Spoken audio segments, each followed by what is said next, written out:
Yes, precisely what is new and refreshing is the call for a culture of encounter, not the call for dialogue and for cooperation when it is needed, but the need to have a culture of the encounter as an end in itself, and to have the kind of attitude in which it becomes almost a habitus. Ultimately, what we are observing is what social scientists have been already talking for 50 years about the prisoner's dilemma. When actors only act strategically with some goal in mind, they do not tend to cooperate. They have no incentive to cooperate, even when they know that cooperating will be better for both of them. And this is the situation which we find ourselves today. In politics, in culture, people don't cooperate. There is polarization, there is paralysis. Nobody wants to be the first one to enter a dialogue because they do not expect the others to reciprocate. So unless we break this culture of purely instrumental action, each of us following or searching, pursuing our own interests, then we will not be able to find the solution to our common challenges and to work towards the common good. So it is the need to develop the culture of the encounter as an end in itself.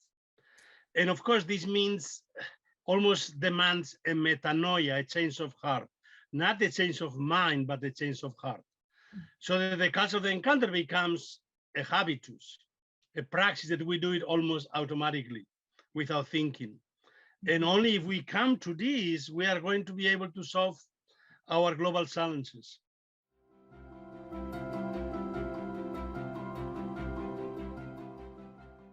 The term understanding growing out of experience is probably the right word. Indeed, it's an understanding that has grown with me. I've been fortunate to have many, many different cultures of encounters with many different cultures. I grew up in Spain under the Franco regime after the Spanish Civil War. This was the opposite of a culture of the encounter. It was simply the victors imposing their voice upon the vanquished. I was very fortunate to, as a young man, to be able to go to Innsbruck to study theology. And this meant a double encounter, the encounter with German philosophy and theology that basically was crucial for my intellectual development, but also the encounter with a culture, Tyrol, that was a very provincial culture. But for me, coming from Spain, looked like cosmopolitan culture. And then I met my Ukrainian American wife.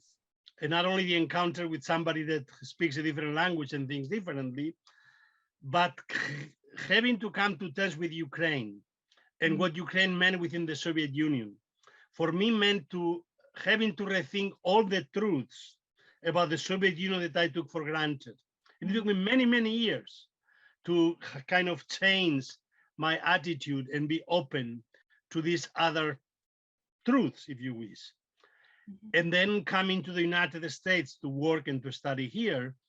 And since then, I've always felt a European in America and an American in Europe. And perhaps lately, in the last 15 years, since I came to Georgetown, the need to rethink practically everything I knew from my own discipline, sociology, to rethink the main dogmas of the discipline, the main theories of modernization, secularization, to understand our global world, to precisely need to rethink our Western centrism, our modern centrism. And this is what helped me develop, together with Thomas Banchoff, the project on the Jesuits and globalization, because we saw there the possibility of understanding a different type of encounter, because it was very important for a globalized world.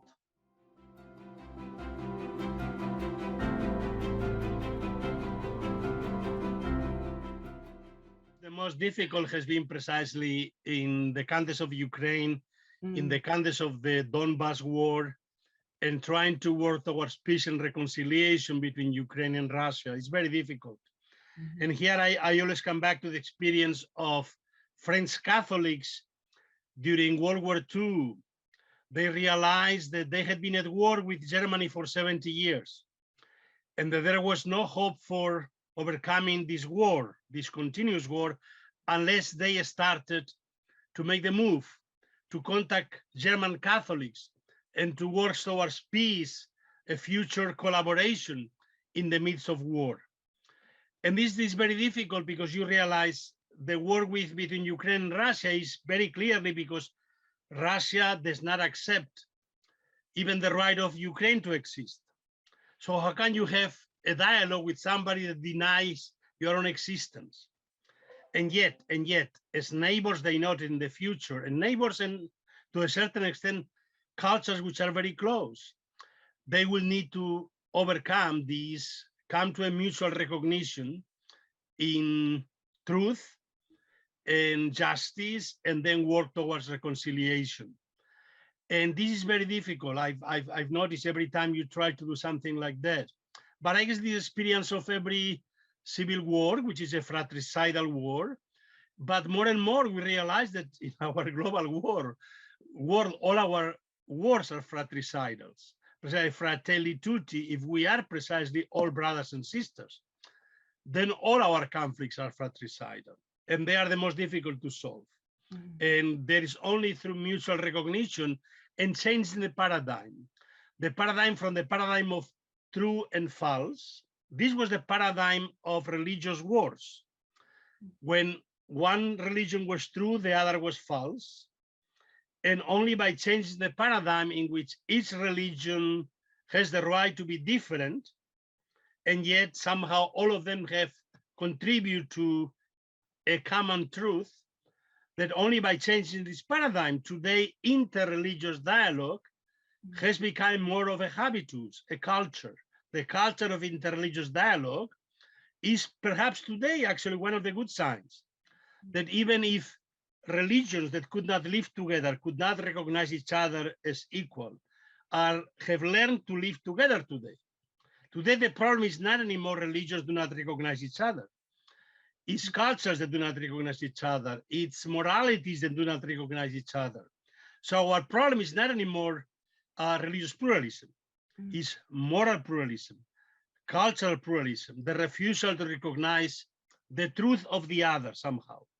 And so we need to change the paradigm from one of true and false, I have the truth, the other is all false, to the recognition that somehow our truths are partial and we need to work together towards a higher truth.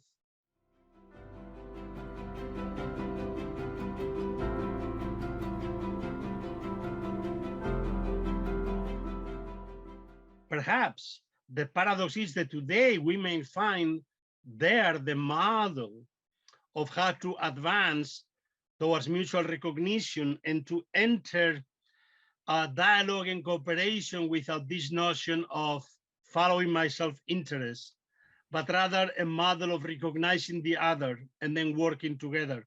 Not so much that we, if you wish, contrast our beliefs to see which one is true or false. Usually interreligious dialogue is not based on cognitive conversations about our beliefs. It simply means about recognizing the right of the other to their own beliefs and then working together for our common interest, for our common good, without entering into whether my truth is the one and their truth is not the true one. And so we see from all the global challenges we have, whether it is global health, and we see how the attempt of every country on their own to close borders, to think that my own self-interest, my national interest, it doesn't help. And the same goes with immigration and refugees. The moment the solution is to close my borders, I know that all the immigration problems are multiple nations, sending countries, countries through which the immigrants go, and then the receiving countries. And unless they all are able to work together, the problem of immigration and refugees is not going to be solved. The same goes for climate change. Precisely, as long as we think that let them begin, why should I be the first one that sacrifice myself for the sake of the others, what the others don't do anything? As long as we are in this mentality, we are in the prisoner's dilemma.